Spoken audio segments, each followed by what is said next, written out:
এখানে বসে বসে শুধু মুড়ি খাচ্ছে, আমি একটা পাত দিই, তাহলে আরো ভালোভাবে খেতে পারবে।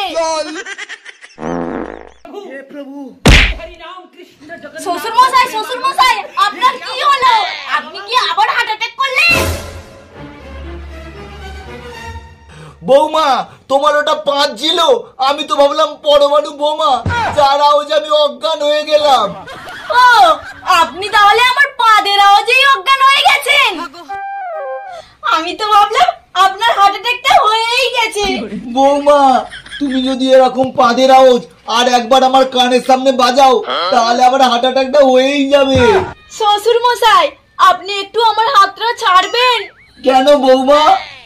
আসলে শ্বশুর মশাই, আমার আরো একটা পাত পেয়েছে। ও শ্বশুর মশাই মরলে মরুক, আমি যাই বাড়ির কাজকর্মগুলো সব সেরে ফেলি।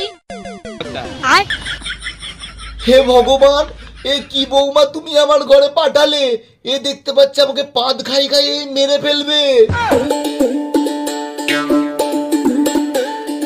বৌমাটা এখানে নেই তো, যখনই কিছু খেতে যাই ওই পেদো বৌমাটা এসে মুখের সামনে পেদে দিয়ে চলে যায়।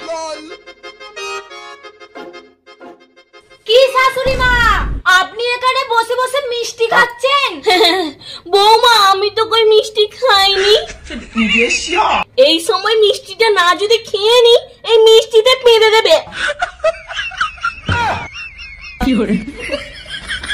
শাশুড়ি মা, আপনি আমাকে মিষ্টি না দিয়েই খেয়ে নিলেন। দাঁড়ান, আপনার মিষ্টি খাওয়া আমি ঘুচাচ্ছি।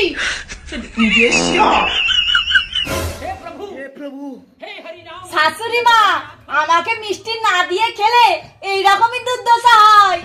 বৌমা, তুমি কতদিন হাগনি যে তোমার পাদে এত দুর্গন্ধ? শাশুড়ি মা, আপনি আমার নামে উল্টো পাল্টা কথা বললে আরো একটা পেদে দিয়ে চলে যাব। আচ্ছা বৌমা, তোমাকে আর পারতে হবে না। কি ব্যাপার কি গিন্নি, তুমি কাঁদছো কেন? আমি একটা মিষ্টি খাচ্ছিলাম, তোমার বৌমা আমার মুখের সামনে এসে পেদে দিয়েছে। আচ্ছা বৌমা, তোমার কি কোনো কাণ্ডজ্ঞান নেই? সালা সকালে একটু মুড়ি খেতে বসেছি, সেখানে দিলে তুমি দাম করে পেদে। কি বৌমা তোমার মুখের সামনেও পেদেছে? বৌমা, তোমার কি কোনো কাণ্ডজ্ঞান নেই? সালা তোমার শাশুড়ি বসে একটু মিষ্টি খাচ্ছে, এখানেও তার মুখের সামনে তোমাকে পাত দেওয়া হবে? আগে যদি জানতাম এই পেদো বৌমা জীবনে বাড়িতে নিয়ে আসতাম না। আমি কিছু বলছি না বলে দুজনে ফটর ফটর করছো। দাঁড়ান, আরো একটা পাত দিচ্ছি। বৌমা, আমাদের ভুল হয়ে গেছে, আর কোনোদিনও তোমার মুখের উপরে কথা বলবো না। আমার মুখের উপরে কথা বলবেন না কেন? আমরা বাড়ি ছেড়ে চলে যাচ্ছি।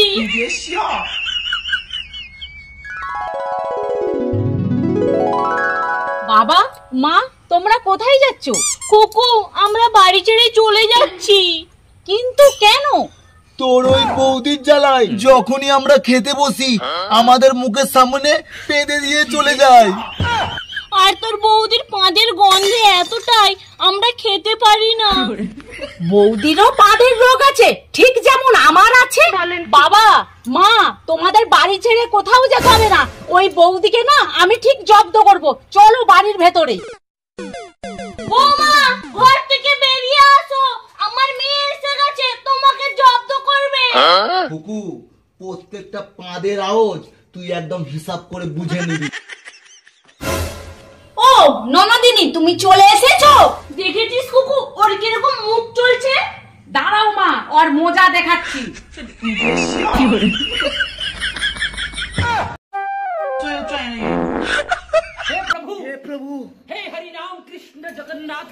বৌমা, তুমি কি কোনো পাদের গন্ধ পাচ্ছ না? না, পাচ্ছে না। তাহলে আজকেই প্রমাণ হয়ে যাবে কার পাদের গন্ধ বেশি, তোমার না আমার মেয়ের।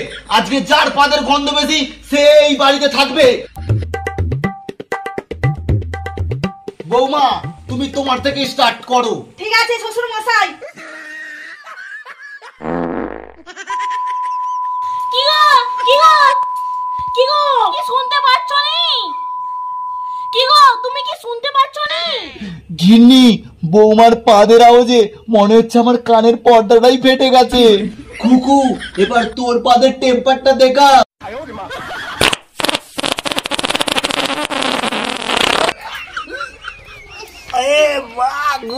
কি পাদের গন্ধ, এ শালা পাদ না হাগা। আমার কুকু জিতে গেছে, আমার কুকু জিতে গেছে। কুকু এইটা তোর পাদ না এটা তোর পায়খানা? বাবা এটা টেস্টি পায়খানা। हे हरि राम कृष्ण जगन्नाथ प्रेमानंद, ये क्या